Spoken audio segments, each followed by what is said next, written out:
Commander Jiho Park couldn't believe what he was seeing. The strange crystal thing on his desk was glowing and making weird humming sounds. It had appeared out of nowhere 3 days ago, and now it was talking to him in Korean. Well, sort of. Korean. The words were all mixed up and sounded like a computer trying to speak human language for the first time.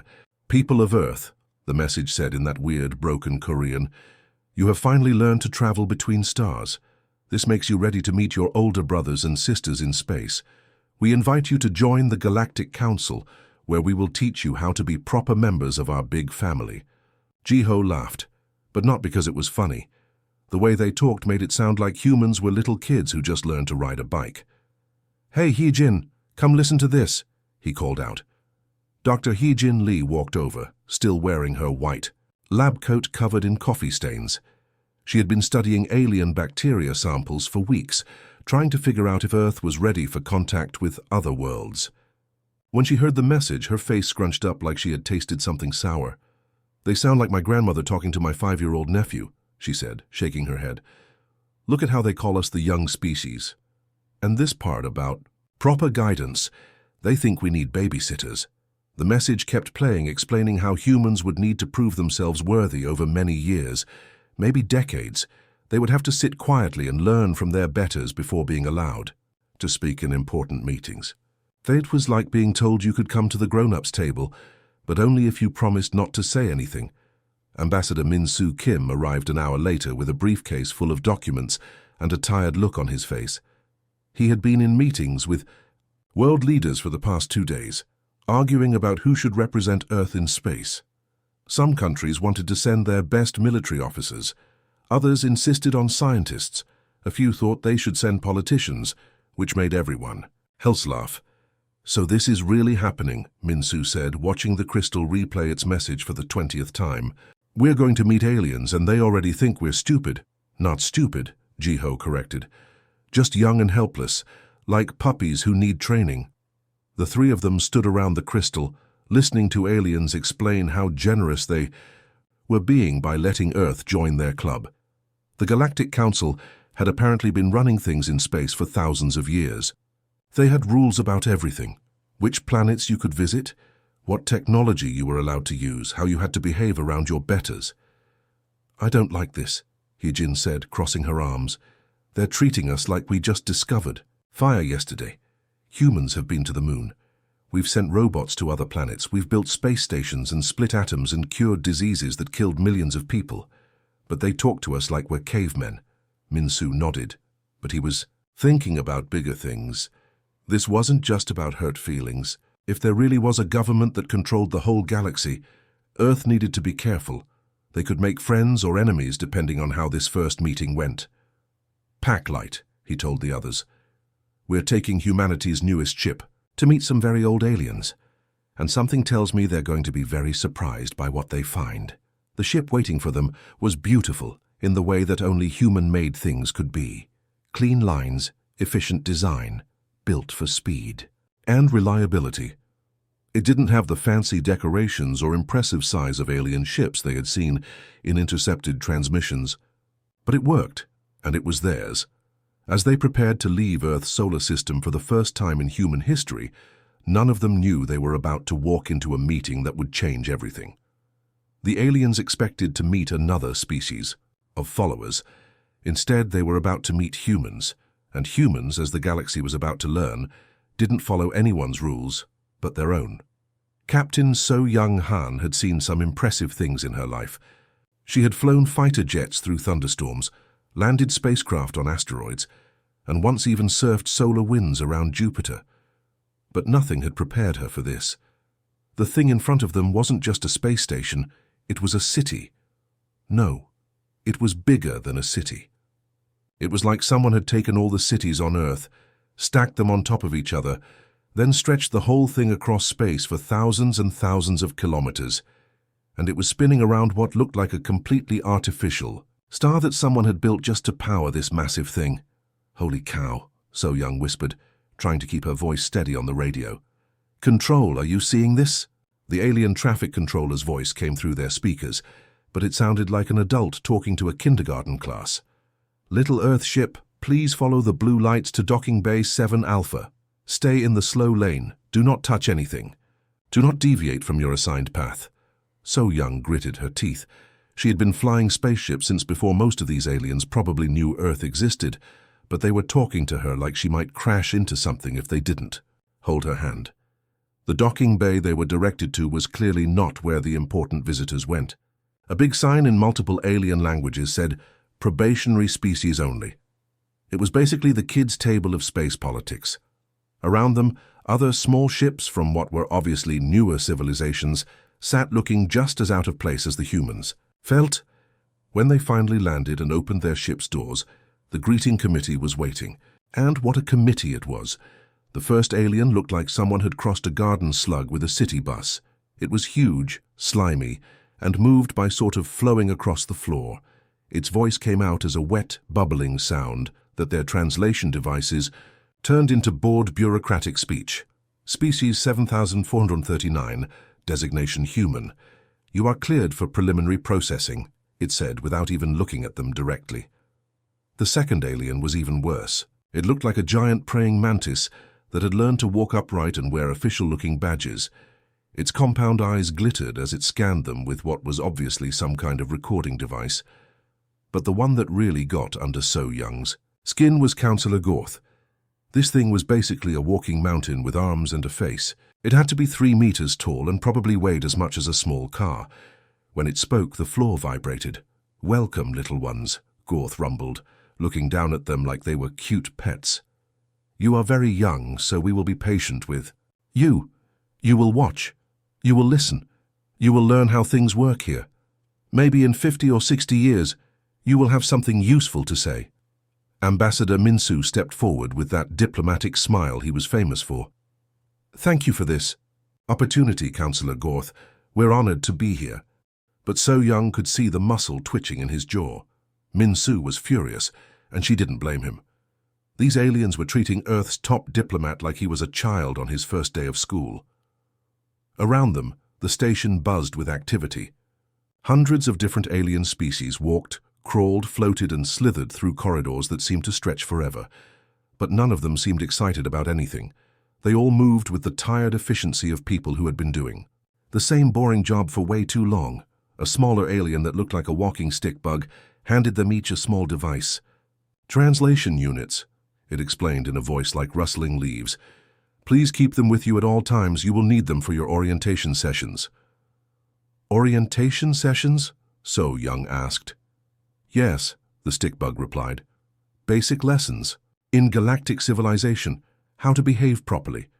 What you are and are not allowed to do. Very simple concepts designed for species that have just discovered fire and basic tool use." So Young looked at her crewmates.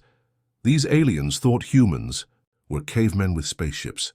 They had no idea what they were dealing with. As they were led to their quarters in something called the juvenile section, So Young couldn't help but smile. This was going to be interesting. Engineer Dong-wook Cho stared at the massive puzzle in front of him and scratched his head. The aliens called it the Krillian Maze, and apparently it was some kind of big deal. The test supervisor, a creature that looked like a cross between a lobster and a filing cabinet, had explained the rules with the kind of patience usually reserved for explaining things to very small children. "This test measures spatial reasoning and problem-solving ability," the supervisor had said, its mechanical voice clicking with each word. "Most species require several decades to complete it successfully. Do not feel bad if you cannot finish it today, or this year, or this decade." Dong-wook had nodded politely, but inside he was thinking about all the impossible engineering problems he had solved back on Earth. Building a space elevator, designing fusion reactors that actually worked, creating ships that could travel faster than light. This puzzle looked complicated, sure, but it was still just a puzzle. 1 hour later, he was done. The testing chamber had filled up with alien officials who kept staring at their computer screens, and then at Dong-wook, then back at their screens again. They were making worried chittering sounds and having urgent whispered conversations in languages the translation devices couldn't handle. "Run the test again," one of them finally said. "There must be a malfunction." While they were arguing about Dong-wook's results, Dr. Haijin Lee, was in another room dealing with her own confused alien testers. They had put her through something called biological adaptability scenarios, which basically meant throwing her into simulated environments that should have killed her. First, they put her in a chamber that mimicked a planet with crushing gravity and toxic air. Instead of collapsing or dying, Yejin figured out how to use the heavy gravity to move more efficiently and found a way to filter the toxic air using materials in the environment. Then they tried extreme cold. Hyejin built a shelter and started a fire using techniques she had learned camping in Siberia. Extreme heat. She found shade, dug down to cooler ground, and created a cooling system using condensation. By the fourth test, the equipment started, giving error messages. By the sixth test, it just shut down completely. "This is impossible," the test administrator kept muttering. It was a tall, thin creature with too many arms and eyes that kept spinning in different directions. No species adapts this quickly. She should be dead, multiple times over. But the thing that really freaked out the aliens was how the humans worked together. In most species, the council explained, there was always a clear hierarchy. Someone was in charge. Everyone else followed orders. It was simple and predictable. Humans didn't work that way. When they were given group problem-solving tests, the humans just started talking to each other. Not arguing about who was the boss, not waiting for someone to give orders, just sharing ideas and building on what each other said. Dongwook would suggest an engineering solution. Hyejin would point out a biological factor he hadn't considered. Someone else would add a completely different perspective. Within minutes, they would have solutions that were better than anything any of them could have come up with alone. The aliens kept stopping the tests to check if the humans were using some kind of secret communication system. They weren't. They were just talking to each other like normal people. But the real shocker came when pilot Jaemin Park took the combat simulation test. The scenario was supposed to be impossible. A small fighter ship against a massive enemy fleet. Every species that had ever taken this test had either retreated or been destroyed. It was designed to test how well new species understood their limitations. Jaemin took one look at the setup. Han started laughing. "This is just like that old video game," he said to the other humans. "Remember the one where you have to fight the giant space fleet?" Then he did something that broke every rule of space combat that the Council had established. Over thousands of years, instead of trying to fight the enemy ships directly, he used their own weapons against them. He flew through their formation so fast and unpredictably that they started shooting each other. He used asteroids as shields and gravity wells as slingshots. He turned their own size and numbers into disadvantages. 20 minutes later, the enemy fleet was destroyed and Jaemin was still alive. The simulation shut down. The test supervisors started making emergency calls.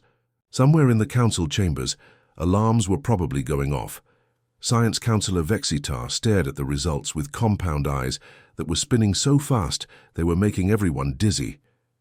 "This cannot be correct," it chittered. "No species learns this quickly. No species adapts like this. No species works together without establishing dominance hierarchies." But the data didn't lie.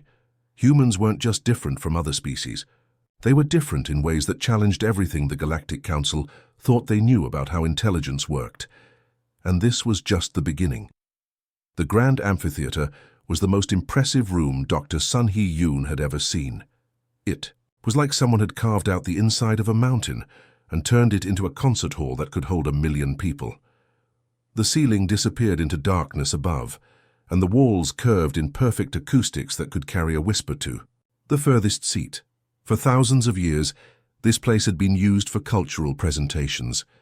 Each species would come up on stage and show off their one big thing. The collective would demonstrate how they could all think as one mind. The hunter species would perform their ancient killing rituals.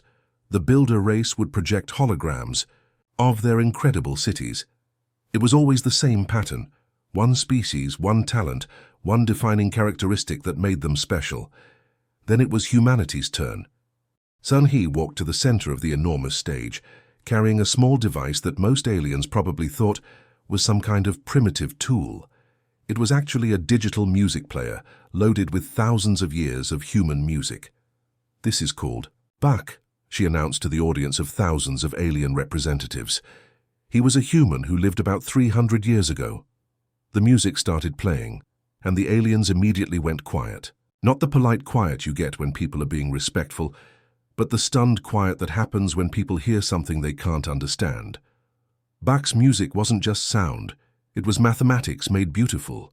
It was order and chaos dancing together. It was complexity that somehow made perfect sense, even when it should have been impossible to follow. Some of the aliens started making distressed noises. Music wasn't supposed to work like this. It was supposed to be simple, direct, showing one clear emotion or idea.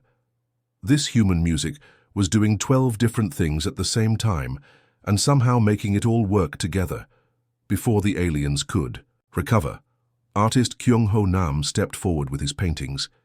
He started with a portrait that was so realistic, it looked like a photograph. The aliens nodded approvingly. This, they understood. Accurate representation of reality.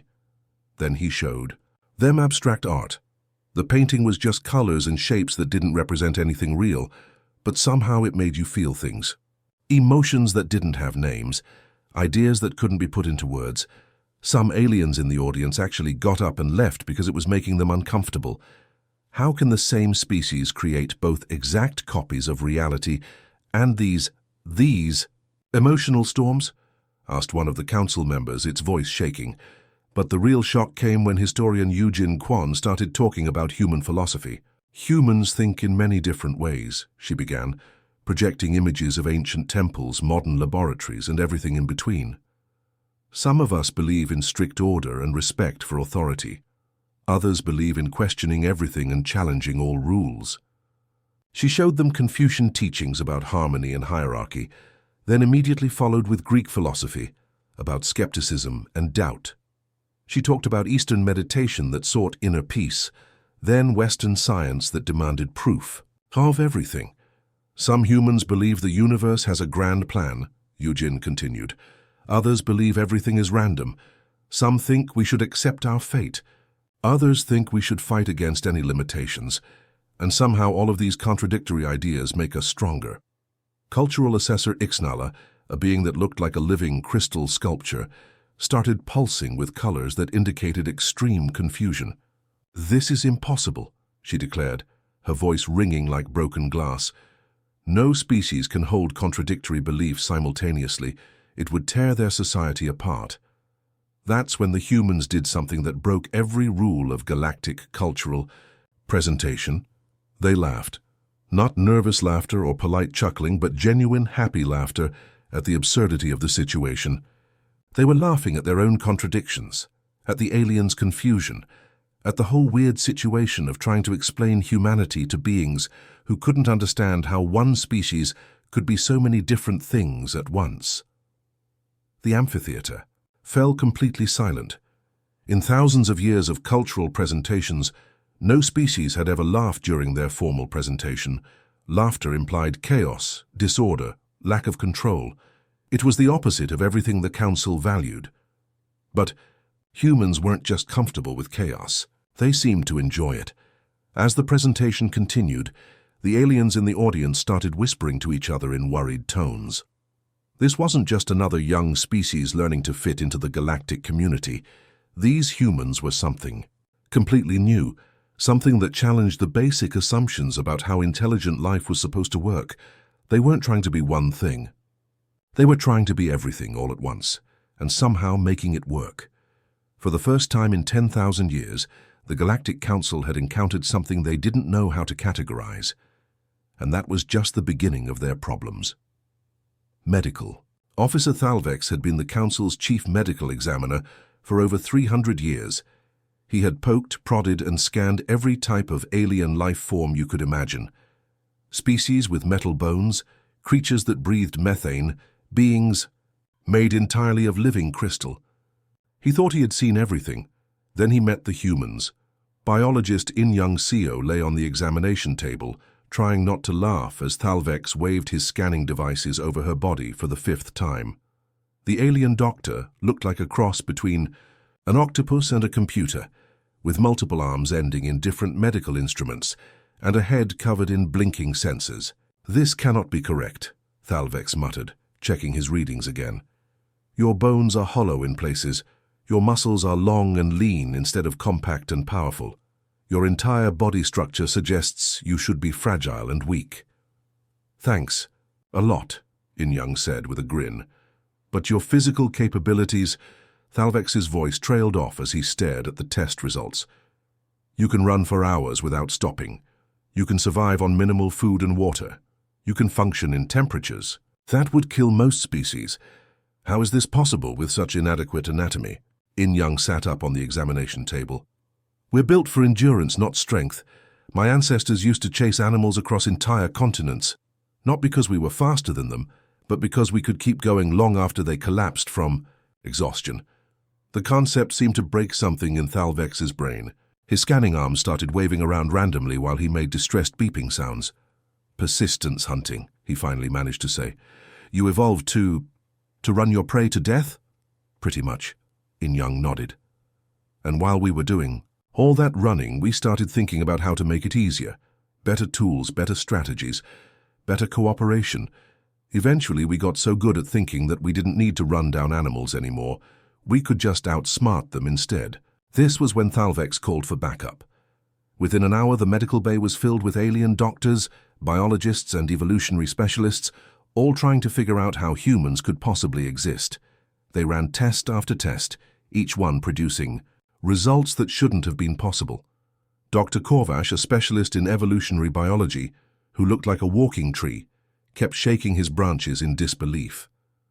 "Every species evolves towards specialization," he explained to the growing crowd of confused scientists. "You become the best at one thing, the strongest, or the fastest, or the smartest, or the most adaptable. You don't become good at everything." "But humans are good at everything," added Dr. Zilani, whose crystalline structure was pulsing with agitated colors. "They're not the strongest species, but they're strong enough. They're not the fastest, but they're fast enough. They're not the smartest, but they're smart enough. And they can adapt to situations that would destroy specialists." The test results kept getting worse from the aliens' perspective. Humans could survive in environments ranging from frozen tundra to scorching deserts. They could go days without food and still function. They could solve complex problems while under extreme physical stress. They could learn new skills quickly and retain information efficiently. Most disturbing of all, they seemed to get better at problem-solving when things got more difficult, not worse. "Look at this," In-Young said, pointing to her brain scans displayed on the wall. "When you put humans under pressure, our brains actually work better. Stress hormones that would shut down other species make us more creative and focused." Medical. Chief Korth, a massive creature that looked like a living mountain with medical equipment growing out of its rocky surface, studied the data with growing alarm. Unlike other council members, Korth had been around long enough to understand what these results really meant. "Emergency protocols must be activated," Korth announced, his voice rumbling through the medical bay like an earthquake. "This is not just another species requesting membership in the council." The room fell silent, except for the humming of medical equipment. "Humans represent an evolutionary impossibility," Korth continued. "According to every model of species development we have studied for millennia, they should not exist. They are generalists who achieve technological sophistication. They are distance hunters who became tool users. They are social creatures who maintain individual creativity." Thalvex's scanning arms drooped in defeat. "They violate the fundamental laws of evolutionary development." "Which means," Korth said grimly, "that either our understanding of evolution is completely wrong, or humans are something entirely new in the galaxy." In-Young hopped down from the examination table and straightened her clothes. "Maybe both," she said cheerfully. "We humans like to break rules. It's kind of our thing." As alarms began sounding throughout the medical bay, signaling the first emergency session called in over 1,000 years, one thing became clear to everyone present. The humans weren't just another species joining the Galactic Council. They were something that shouldn't exist, doing things that shouldn't be possible, and somehow making it all look easy. The emergency alert came through while Captain So Young Han was eating lunch in the council station's cafeteria. The food was terrible. some kind of grey protein paste that tasted like cardboard, but she was trying to be polite about it. Then her communicator started screaming. "Distress signal from Sector 12, the voice crackled through the device. "Medical convoy under attack. Multiple pirate vessels, requesting immediate assistance."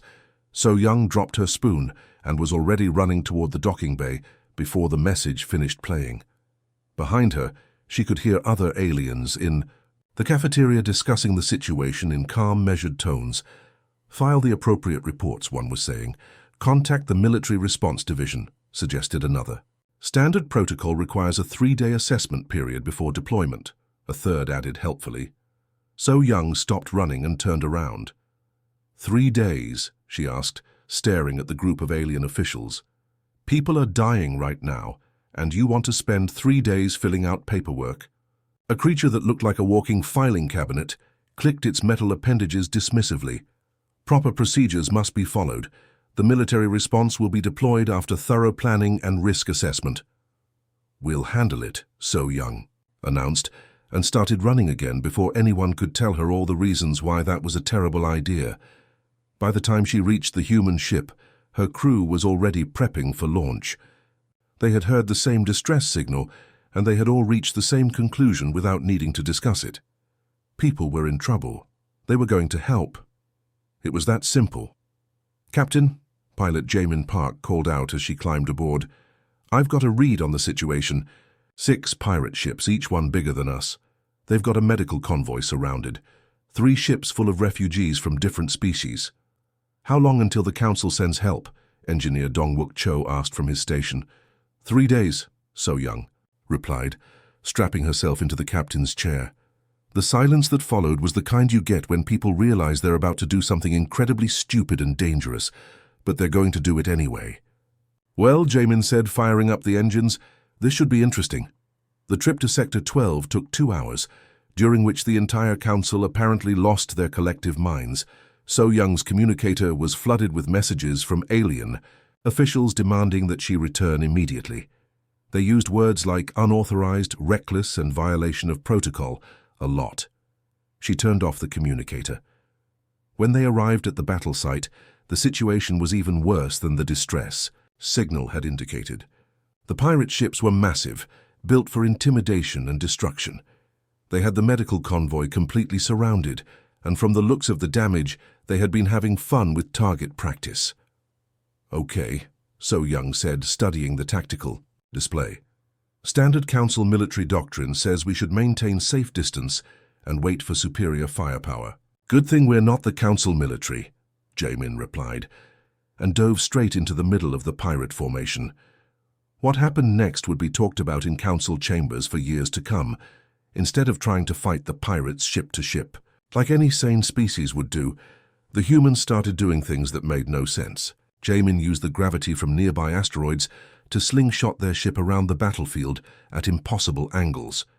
When one of the pirate ships tried to follow, he led them straight into an asteroid field and watched them smash themselves to pieces trying to keep up.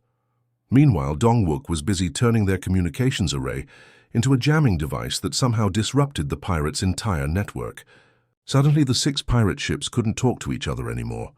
They started shooting at shadows, getting confused about where their targets were, and generally falling apart as a coordinated force.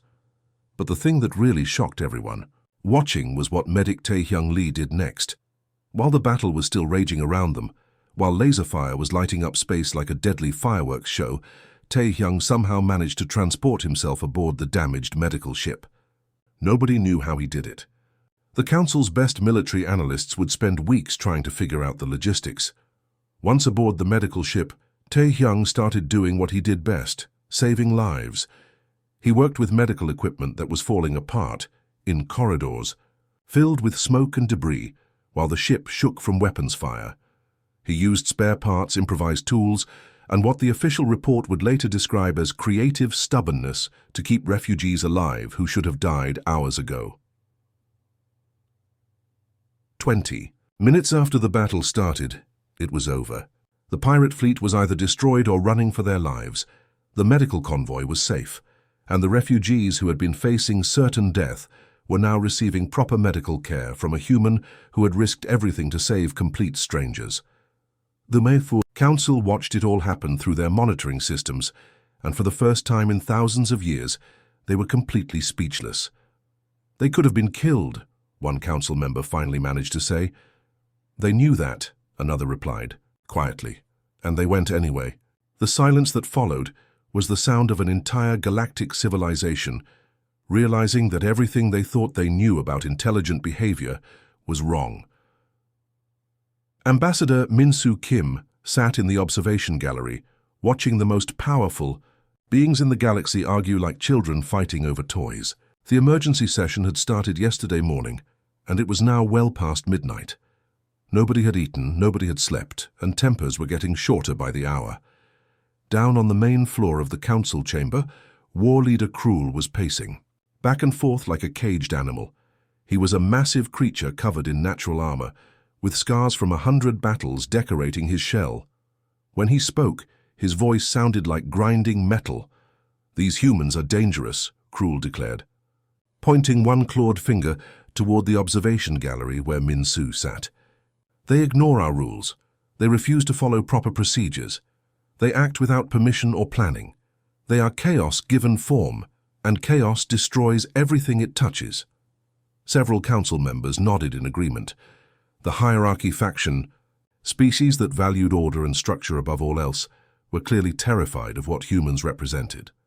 To them, the rescue mission in Sector 12 wasn't heroic. It was proof that humans couldn't be controlled. "Look at what they did," continued Krul, his voice getting louder. "They received a distress signal and immediately rushed into battle without consulting anyone. They used tactics that violate every established principle of space combat. They risked their lives for strangers they had never met. This is not rational behavior. This is madness." But from the other side of the chamber, ancient Councillor Ethwara slowly rose to her feet. She was old, older than most civilizations, and when she spoke, her voice carried the weight of eons.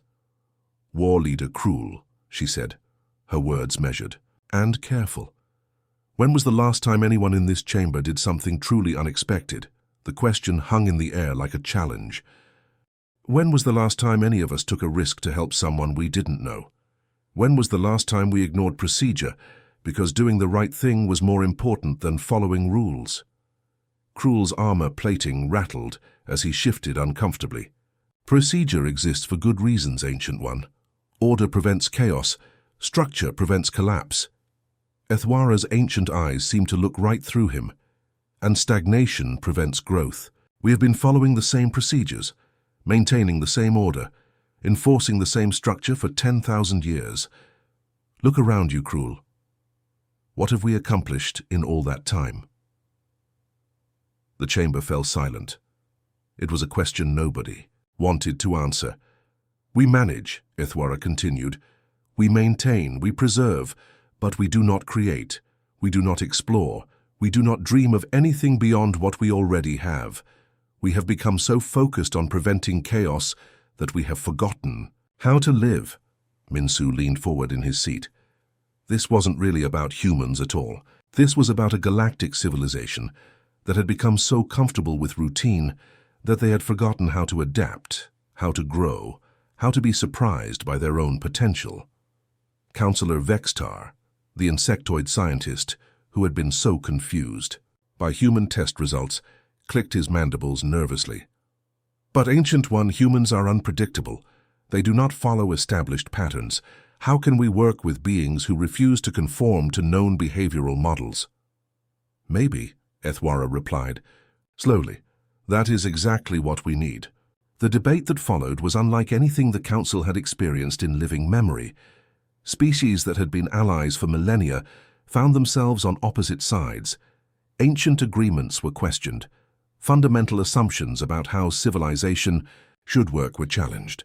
Some council members argued that humans should be contained, isolated, kept away from the established order before they could cause more disruption. Others suggested that humans represented an opportunity to break free from patterns that had trapped galactic society in endless repetition. "They saved lives," pointed out Councillor Thane, a being made of living crystal whose form pulsed with different colors as he spoke. They risked everything to help strangers. When was the last time any of our species did that? They violated 17 different protocols, Krul shot back. They acted without authorization. They ignored chain of command. They succeeded, Thane interrupted. They saved refugees that our own procedures would have left to die. As the hours passed, it became clear that something unprecedented was happening.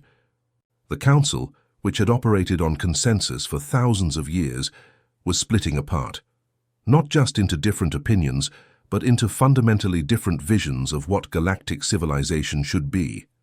When the vote finally came, the result shocked everyone. For the first time in recorded history, the Galactic Council could not reach a decision. Half wanted to contain humanity, half wanted to embrace them. Nobody could convince the other side to change their minds. As Min-Su watched ancient alliances crumble and new factions form, he realized that humanity had already won. Not by conquering anyone or forcing their way into power, but by simply being themselves. They had shown the galaxy that there was another way to live. And now, for the first time in 10,000 years, the galaxy was going to have to choose. The Grand Assembly Chamber had never been this quiet. Ambassador Min-Su Kim could hear his own footsteps echoing as he walked toward the massive podium at the center of the room. Around him, thousands of alien representatives from across the galaxy watched in complete silence.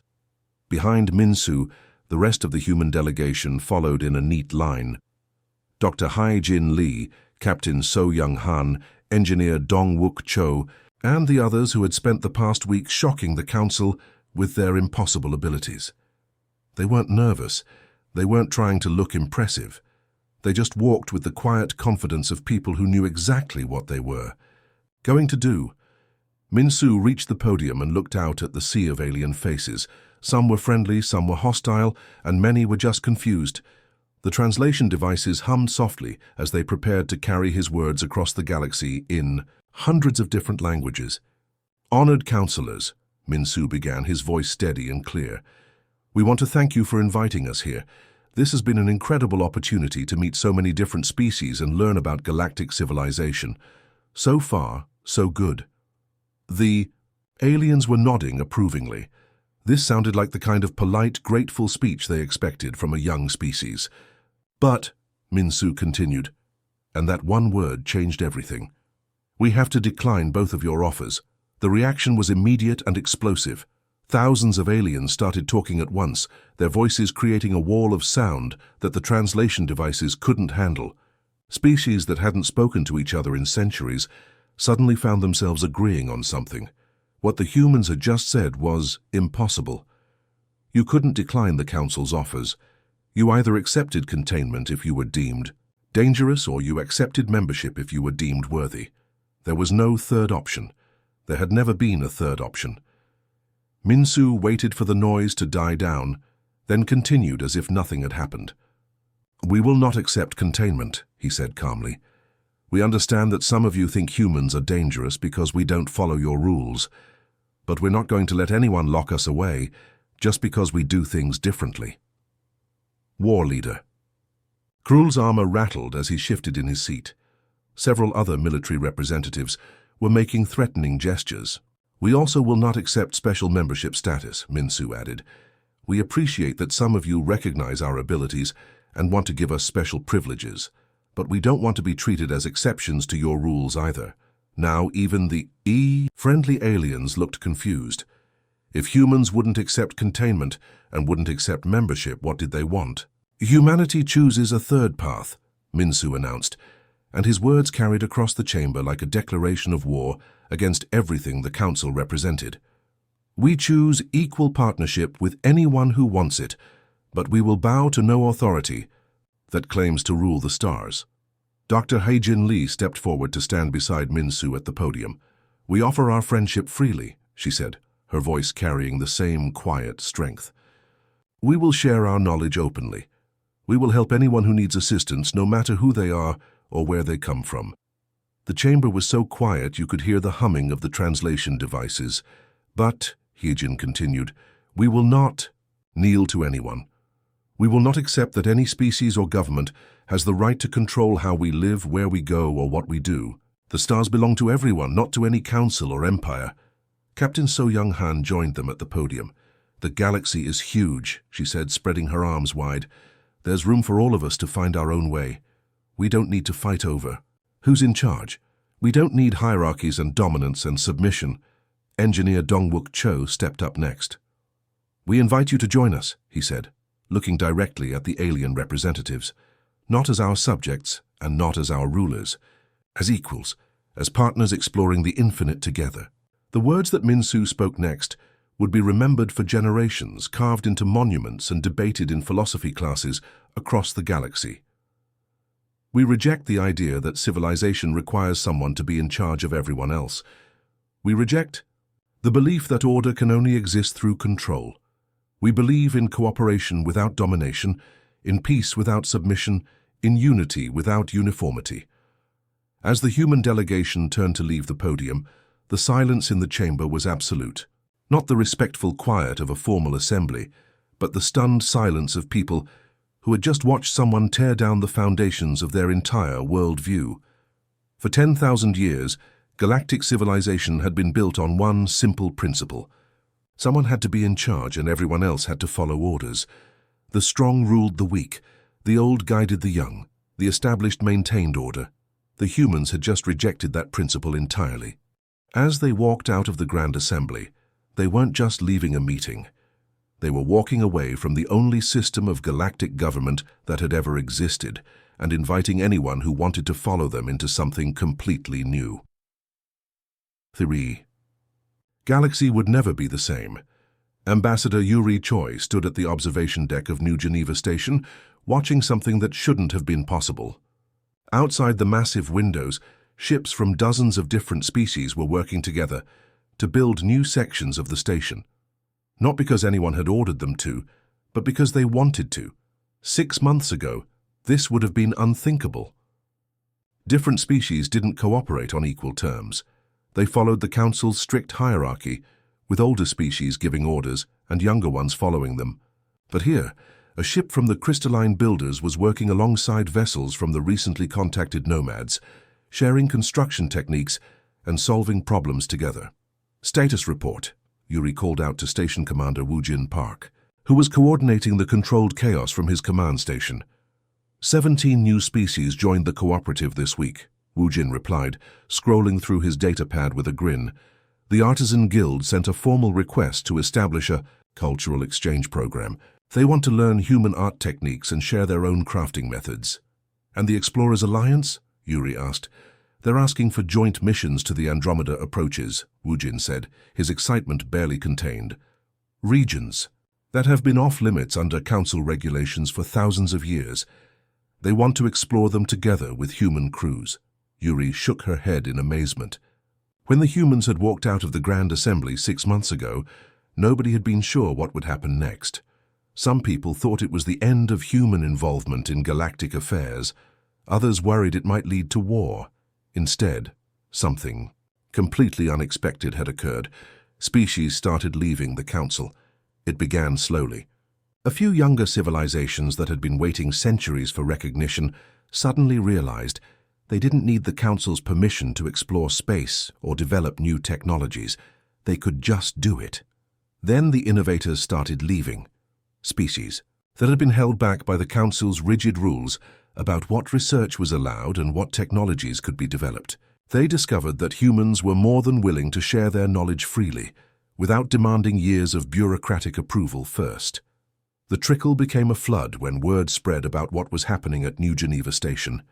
Here, species that had never been allowed to work together under Council hierarchy were combining their unique abilities to create things that none of them could have built alone.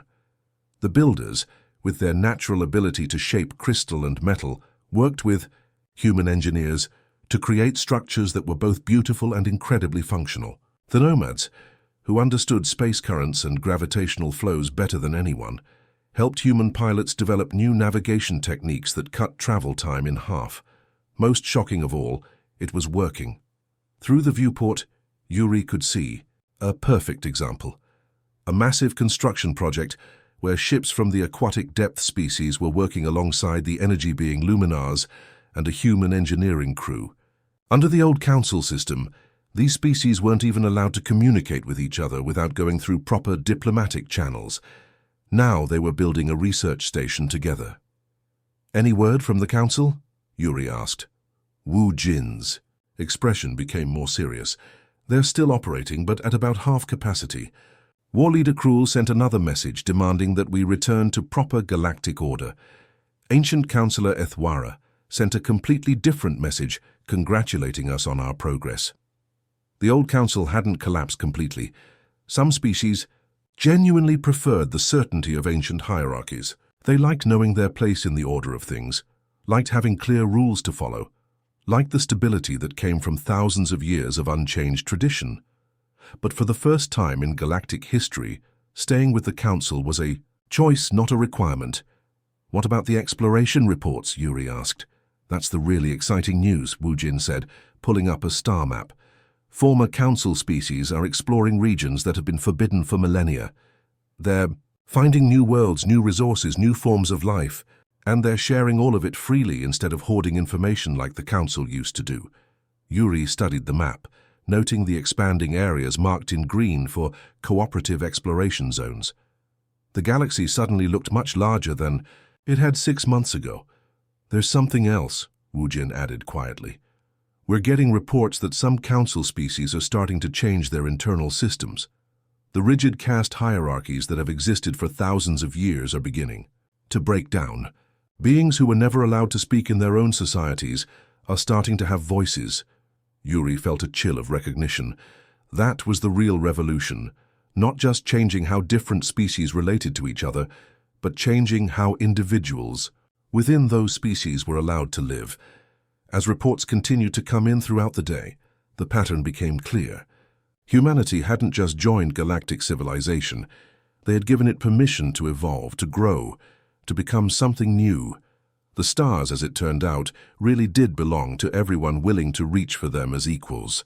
And that, Yuri realized, as she watched ships from a dozen different worlds working together outside her window, was exactly how it should be.